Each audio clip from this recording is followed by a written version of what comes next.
everyone. My name is Annie Nikunen, and I'm one of the composers for this iteration of the 121 Festival.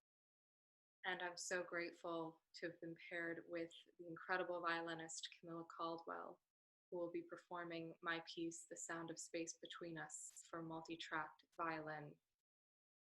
And just a little note about the piece to get you in the mindset of what you're about to hear.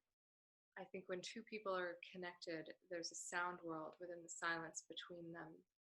And each story between people has its own silent soundtrack, which I aim to make sonically material. And when listening, you may wonder why I didn't write this for string orchestra. But I love that it's all one voice, an expansion of that single voice, the story of that single voice, but always colored by and interacting with that other presence that's part of you.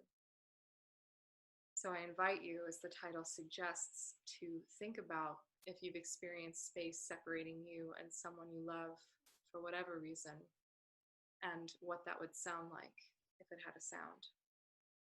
I hope you can find personal resonance and connection in this piece, in the waves of sound Camilla so beautifully brings to life.